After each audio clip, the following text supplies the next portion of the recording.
What would you do if someone you trusted stole the one thing you cherished most, right under your nose? For me, that was Ranch Lake, a shimmering expanse of water nestled in the heart of my family's land, a place where my father taught me to fish, where my mother's laughter once echoed across the ripples, and where I planned to build a life with my daughter, Lily. It wasn't just a lake. It was my legacy, my sanctuary. But Karen, with her saccharine smiles and HOA rulebook, thought she could take it from me. She was wrong. My name is Ethan Caldwell, and I'd lived on this sprawling Montana ranch my whole life. The lake was the crown jewel of the property, a pristine body of water fed by a mountain spring, surrounded by wildflowers and towering pines. When my parents passed, they left the land to me, along with a small community of neighbors who'd settled nearby. To keep things orderly, we formed a homeowners association, the HOA, with me as president. It was a mistake I didn't see coming. Karen Mitchell moved in 3 years ago, a retired lawyer with a penchant for control and a knack for bending rules to her will. She wore pastel cardigans and a perpetual smirk, her voice dripping with condescension at every HOA meeting. "Ethan, dear, we need stricter guidelines," she'd say, waving her manicured hand as if my family's land was her personal playground. I tolerated her because I believed in community, in compromise. I was naive. It started small. Karen pushing for new bylaws, demanding landscaping changes, fining neighbors for minor infractions like unmowed lawns or unapproved mailbox designs. But her real target was the lake.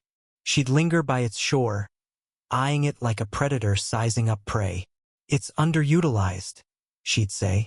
"We could monetize it, boat rentals, fishing permits." I shut her down every time. The lake wasn't for profit. It was for peace. Then came the day I found out about her cousin, Derek. I'd never met him, but Karen mentioned him often, painting him as a down-on-his-luck entrepreneur who deserved a break. I didn't think much of it until Lily, my sharp-eyed 12-year-old, overheard Karen on the phone one evening. She was talking about giving the lake to Derek, Lily whispered, her brow furrowed. I laughed it off. Karen didn't own the lake. She couldn't give it away. But Karen was clever. She'd spent months worming her way into the HOA board, rallying a few spineless neighbors to her side. She proposed a community transfer of the lake's management rights to a private entity, her cousin's newly formed Ranch Lake Ventures. The paperwork was a labyrinth of legal jargon, but the gist was clear. Karen wanted to hand my lake to Derek, claiming it would benefit the community with revenue from tourism. The vote was scheduled for the next HOA meeting, and she'd stacked the deck. I was livid but calm. I'd built my life on this land, and no one was going to take it from me. I spent nights poring over the HOA charter, a dusty document my father had drafted decades ago. That's when I found it. A clause buried in fine print. The HOA could be dissolved by a unanimous vote from the original founding members or their direct heirs. I was the only heir left. I could end this. But before I acted, I needed to know why Karen was so fixated on Derek. That's when I met Clara, a quiet widow who lived on the edge of the community. She was the twist I didn't see coming. Clara had been Karen's paralegal years ago and knew her secrets. Over coffee in her cluttered kitchen, she spilled the truth. "Karen's not helping Derek out of kindness," Clara said, her voice trembling. "He's not even her cousin. He's her son born out of wedlock, hidden from her family. She's been funneling money to him for years, and now she's using your lake to set him up for life." The revelation hit like a punch. Karen wasn't just greedy. She was desperate, cloaking her personal agenda in community goodwill. Derek wasn't some hapless entrepreneur, was a grown man complicit in her scheme, already scouting the lake for his venture. I saw him there one morning, a lanky figure in a cheap suit, measuring the shoreline with a surveyor. My blood boiled. The HOA meeting arrived, and the room buzzed with tension. Karen stood at the front, her smile as polished as ever, pitching her plan to revitalize the lake. Neighbors nodded, swayed by her promises of profit. I let her talk, let her think she'd won. Then I stood, holding the charter in my hand. "Ladies and gentlemen," I said, my voice steady, "there's no need for a vote. As the sole heir to the founding member of this HOA, I'm exercising my right to dissolve it. Effective immediately, the HOA no longer exists. The room erupted.